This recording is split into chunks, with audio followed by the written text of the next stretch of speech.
ایک مرتبہ حضرت علی سے کسی نے پوچھا کہ وہ کون سی عورتیں ہیں جو بیکار ہوتی ہیں یا جو وفادار نہیں ہوتی۔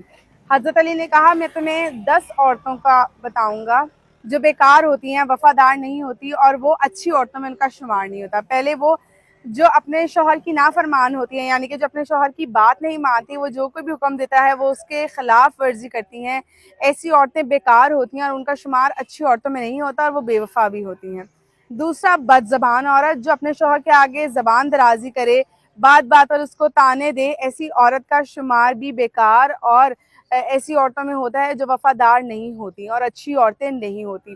تیسرا، وہ عورت جو زیادہ بولتی ہو، یعنی کہ حضرت علی نے کہا جو زیادہ بولنے والی عورت ہے اس کا شمار بھی ان عورتوں میں ہوتا ہے جو اچھی عورتیں نہیں ہوتی اور جو وفادار نہیں ہوتی۔ اس کے بعد جو زیادہ چیخ چیخ کے بولتی ہیں، مطلب اتنا اونچی بولتی ہیں یا اتنا اونچی ہنستی ہیں کہ ان کی کہکوں کی آواز، ان کے بولنے کی آواز دوسروں تک جاتی ہے، ایسی عورتیں بھی وفادار عورتیں نہیں ہوتی اور وہ بیکار عورتوں میں ان کا شمار کیا جاتا ہے۔ پانچویں آ گئی وہ عورتیں جو تنگ کپڑے پہنتی ہیں، ان کا شمار بھی اچھی عورت میں نہیں کیا جاتا۔ چھٹی، وہ عورتیں جو کھلے بال دکھا دکھا کے دنیا کو بال کھول کھول کر گھومتی ہیں، ان کا شمار بھی اچھی عورتوں میں نہیں ہوتا۔ ساتھ ہی وہ جو خود کو سب سے زیادہ عقل مند سمجھتی ہیں، انہیں لگتا ہے کہ ان کا خاندان سارا بے وقوف ہے۔ آٹھویں، وہ جو زیادہ گھومنے پھرنے کی شوقین ہوتی ہیں، انہیں لگتا ہے کہ بس وہ گھومتی پھرتی ہیں، باقی کام کاج میں ان کا کوئی دھیان نہیں ہوتا، ایسی عورتوں کا شمار بھی ان عورتوں میں ہوتا ہے جو اچھی نہیں ہوتی، جو وفادار نہیں ہوتی اور جو بیکار عورتیں ہوتی ہیں۔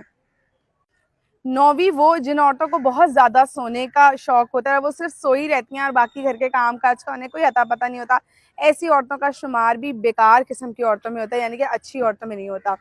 10ویں، وہ جو اپنے خاندان کی صرف برائیاں کرتی رہیں، مطلب بدکاری کرتی رہیں، برا بھلا کہتی رہیں اور چغلی کرتی رہیں، ایک دوسرے میں لڑائی ڈلواتی رہیں، ایسی عورتوں کا شمار بھی اچھی عورتوں میں نہیں ہوتا۔ اس لیے کوشش کیا کریں،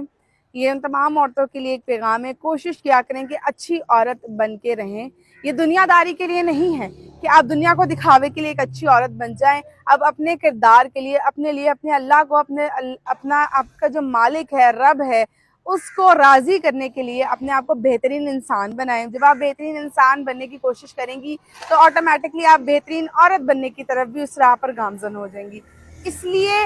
ہم اکثر کہتے ہیں نا کہ ہم نے اکثر لوگوں کو انا کی کھیل کھیلتے دیکھا ہے کہ بھائی میں کسی کے لیے کیوں اچھا بنوں یا میں کسی کے لیے کیوں اچھی بنوں۔ آپ نے کسی کے لیے اچھا نہیں بننا، آپ نے اپنے لیے اچھے بننا ہے، آپ نے رب کے لیے اچھے بننا ہے، تاکہ آپ کا رب آپ سے خوش ہو اور آپ کی دنیا تو سورے ہی سورے، اس کے ساتھ ساتھ آپ کی آخرت بھی سور جائے۔ جزاک اللہ۔